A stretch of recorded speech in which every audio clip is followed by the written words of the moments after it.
Viktor Frankl was an Austrian Jewish psychoanalyst. He studied under Freud and was part of the psychoanalytic movement that was burgeoning specifically within Vienna in the 20s and 30s. But if any of you know anything else that happened in Austria in the 30s, yeah. He was captured by the Nazis and sent to a concentration camp, if I'm not mistaken, to Auschwitz. When he was taken by the Nazis, they took away from him his prized possession as well, his manuscript, which he had been developing for years before it. The manuscript involved a new type of therapy that was centered around meaning, known as logos therapy. He labored and struggled, as everyone did, in the concentration camps, and miraculously survived.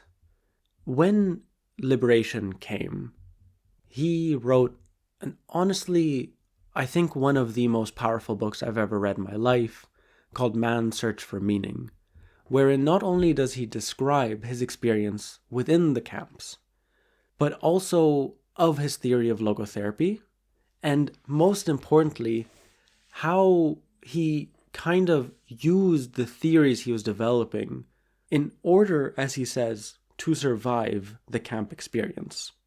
Now, he acknowledges that 90% of why he survived the concentration camps was out of pure luck. He recounts a story wherein, just before liberation, when word was coming that I believe it was the Soviet troops or the American troops were approaching, that there were these buses that were coming to take people away, and that he was meant to go on one of these buses, but decided last minute, actually, no, I don't know why, I don't want to. Those buses were decoys, they were burnt, everyone who thought they were being freed were killed. But what he describes in the first half of this book is that 10%, that not only his hope, but the purpose he had given himself. What he describes is that since his manuscript was taken away from him, that he would take absolutely every opportunity he could to write down on any scrap of paper, any tiny piece of fabric, anything, write down what he remembers of his manuscript. And he would say to himself, I need to survive this so that I can publish this manuscript. And that's exactly what he did. And that's the second half of the book, essentially the manuscript of logos therapy.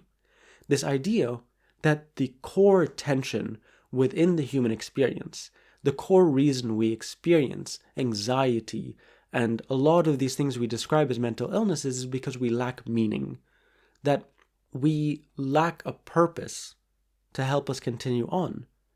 I've been describing, for the most part, very real, tangible things that exist: climate collapse, nuclear war, fascism.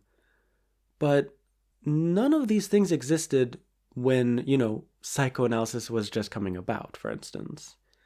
What a lot of these things were examining, which is still very much so true today, is the core human tension, which is that we're thrust into this world and, it's temporary, and making sense of that.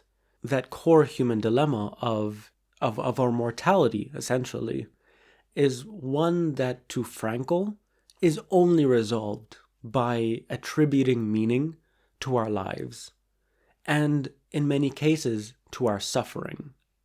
In his writings, he often quotes Nietzsche when he says that he who has a why to live for can bear almost any how. So, to Frankl, in logos therapy, it's not just about reducing symptoms, but rather it's about attaching meaning to it, reckoning with it, so that we can endure it. This is, to me, the polar opposite of CBT.